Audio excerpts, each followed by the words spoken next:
Assalamualaikum. Teruslah dawamkan pada dirimu sendiri bahwa segala sesuatu yang menghasilkan kebaikan untukmu mustahil Allah izinkan pergi dari kehidupanmu, kecuali Allah ganti dengan sesuatu yang jauh lebih baik lagi sebagai bekalmu menghadap padanya. Satu pelajaran hidup yang semestinya kamu renungi, jangan menyesali yang sudah terjadi. Buang jauh-jauh kata seandainya untuk takdirnya yang sudah terlewati. Jangan sia-siakan hidupmu hanya untuk selalu mengingat kejadian yang telah berlalu. Kenyataan sulit dalam kehidupan yang harus kamu mengerti bahwa ketika kamu tulus dan apa adanya, maka kamu akan kehilangan orang-orang yang tidak pantas untuk hadir dalam hidupmu.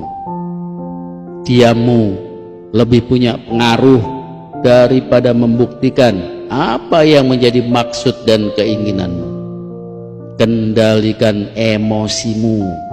Belajarlah untuk meminimalisir sikap responsifmu itu. Ketika seseorang cukup bodoh untuk melepaskanmu, maka jadilah cukup cerdas untuk membiarkan mereka pergi.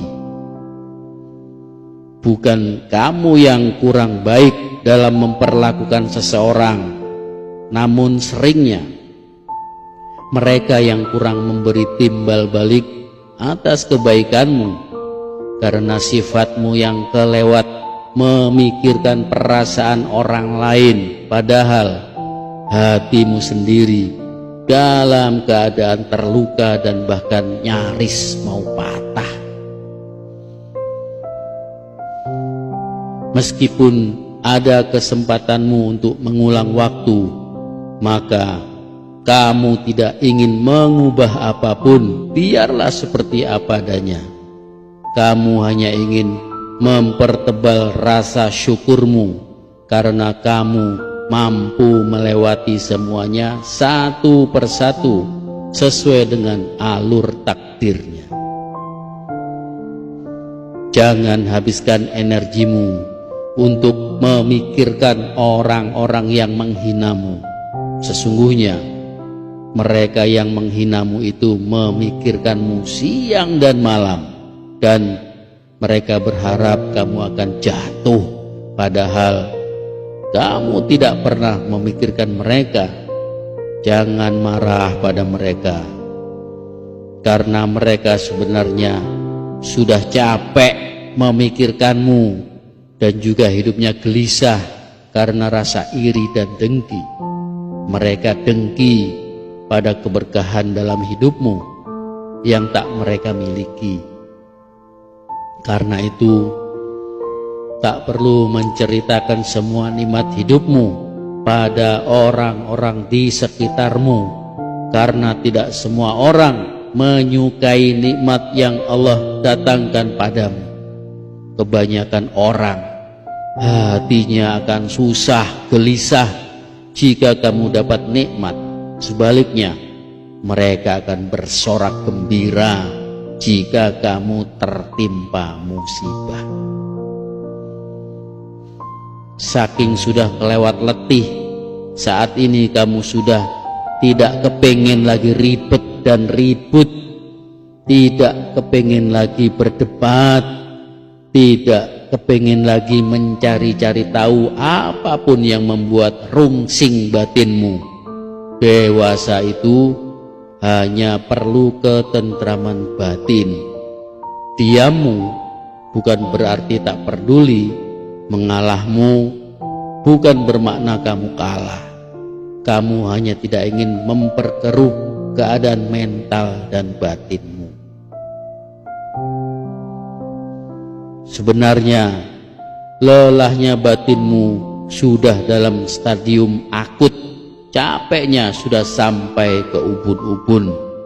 Mau cerita pun rasa-rasanya percuma saja. Hanya kamu yang paling mengerti keadaanmu, dan Dia yang maha baik yang menjadi pelindungmu. Jika seseorang sudah kelewat sering menerima rasa sakitnya batin, maka dia tidak akan lagi marah dan hanya bersikap diam dan benar-benar hanya diam. Sesungguhnya dia sedang berusaha berdamai dengan diri sendiri dan keadaan, meskipun justru keadaanlah yang tak ingin berdamai, bahkan mencekiknya hampir mati secara perlahan-lahan. Hidup ini terlalu melelahkan untukmu yang setiap ada masalah selalu dipendam sendirian dan akrab berteman dengan heningnya kehampaan. Maka selalu ingatlah bahwa dunia ini tidak kekal, dunia tempat meninggal, akhirat adalah rumah tempatmu tinggal. Hidup yang singkat ini untuk memperbanyak kebaikan amal. Kubur adalah tempat untuk menjawab semua soal. Surga adalah tempatmu berasal, dan neraka adalah seburuk-buruk tempat menyesal. Semoga bermanfaat sebagai bekal kita semua untuk perjalanan panjang hingga ke akhirat dan menempatkan kita semua di dalam surganya dalam keadaan bahagia selama-lamanya. Wallahu a'lam bishawab. Assalamualaikum.